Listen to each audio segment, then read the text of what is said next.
एक सवाल, क्या हमारा अपने मन पर सच में कंट्रोल है? आज हम इसी गहरे सवाल को समझने की कोशिश करेंगे। तो यही वो सवाल है जिसके इर्द गिर्द आज हमारी सारी बातचीत घूमेगी। असल में ये एक ऐसी कश्मकश है जो हम में से कई लोग हर रोज महसूस करते हैं। कभी सुबह उठने का मन नहीं करता तो कभी ध्यान ही नहीं लगता। तो चलिए इस पहेली को सुलझाते हैं। पहले हम समझेंगे कि मन हमारा मालिक है या गुलाम। फिर हम 5 असरदार तरीकों पर बात करेंगे: पॉजिटिव सेल्फ टॉक, गोल्स की पावर, टाइम मैनेजमेंट, मेडिटेशन और आखिर में एक्सरसाइज। चलिए शुरुआत करते हैं सबसे पहले प्रॉब्लम को पहचानने से कि आखिर ये अनकंट्रोल्ड मन है क्या, जो कभी कभी हमें गुलाम की तरह महसूस कराता है। और ये जो फीलिंग्स है ना, ये बहुत कॉमन है। हम सब कभी ना कभी ऐसा महसूस करते ही हैं। कहते हैं ना कि मन एक बंदर की तरह है, कभी पास्ट के अफसोस में चला जाता है तो कभी भविष्य की चिंता में उछल-कूद करने लगता है, एक जगह टिकता ही नहीं। और गौतम बुद्ध की ये बात बिल्कुल मुद्दे की जड़ पर चोट करती है। हम जो बातें बार बार सोचते हैं, धीरे धीरे वही हमारी सच्चाई बन जाती है। और ये एक ऐसा जाल है जिसमें हम फंस सकते हैं। और देखिए, आज की साइकोलॉजी भी यही कहती है। ये दिखाती है कि हमारी जिंदगी के लगभग 95% फैसले हमारे मन का वो हिस्सा लेता है जिसके बारे में हमें पता तक नहीं होता, हमारा सबकॉन्शियस माइंड। तो सवाल ये है कि इस मन को ट्रेन करना शुरू कैसे करें? सबसे पहला तरीका है, हम खुद से जो बातें करते हैं उस बातचीत को ही बदल दें।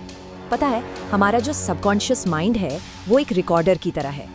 हम खुद से जो भी कहते हैं वो उसे सच मानकर रिकॉर्ड कर लेता है। तो सोचिए, अगर हम अपनी ही स्क्रिप्ट बदल दें, नेगेटिव बातों को एक पॉजिटिव मोड़ दे दें, तो ये कितना पावरफुल पहला कदम हो सकता है। और ये आदत बनाने के लिए 3 बहुत ही आसान से स्टेप्स हैं। सुबह उठते ही कहें, मैं कल से बेहतर हूँ।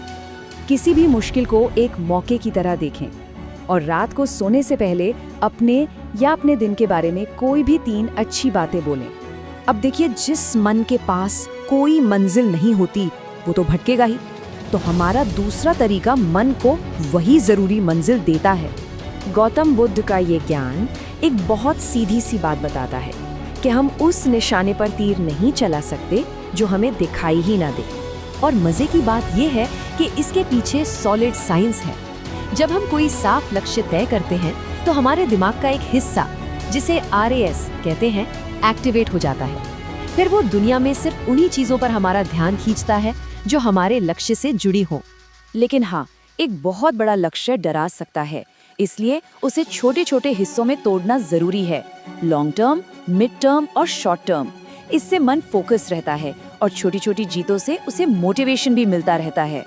तो अब जब लक्ष्य साफ है तो अगला कदम है उसे पाने के लिए सबसे कीमती चीज को मैनेज करना, और वो है समय। हमारे प्राचीन ग्रंथों में भी कहा गया है, कालो ही परमम बलम। मतलब टाइम मैनेजमेंट सिर्फ बिजी रहना नहीं है, बल्कि इरादे के साथ जीना है। रिसर्च भी यही बताती है कि सिर्फ अपने दिन का एक टाइम प्लान बना लेने से हमारा सेल्फ कंट्रोल और मेंटल स्टेबिलिटी 35% तक बढ़ सकती है। क्यों? क्योंकि इससे मन को एक क्लैरिटी मिलती है और बेवजह की चिंता कम हो जाती है। अच्छा, अब हमने बाहरी दुनिया को तो ऑर्गेनाइज कर लिया, लेकिन अंदर के शोर का क्या? तो हमारा चौथा तरीका हमें अंदर की उस उथल-पुथल को शांत करने में मदद करता है। देखिए, ये सिर्फ कोई आध्यात्मिक प्रैक्टिस नहीं है, ये एक तरह की दिमागी कसरत है। रेगुलर मेडिटेशन से हमारे दिमाग का वो हिस्सा जो डर और चिंता के लिए जिम्मेदार है, जिसे एमिगडाला कहते हैं, वो सच में छोटा होने लगता है।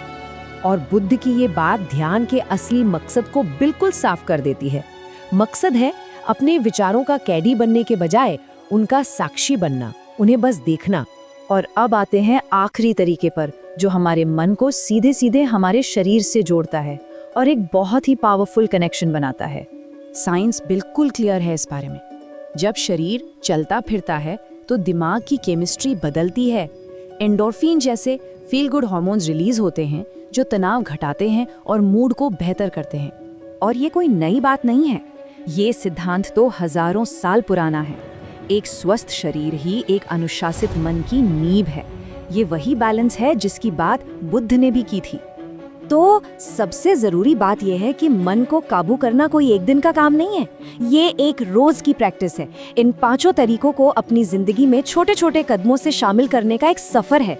तो ये सिर्फ जानकारी नहीं है, बल्कि ये एक तरह का इनविटेशन है उस सफर को शुरू करने का। और इसकी शुरुआत किसी बड़े बदलाव से नहीं, बल्कि आज, अभी एक छोटे से कॉन्शियस चॉइस से होती है।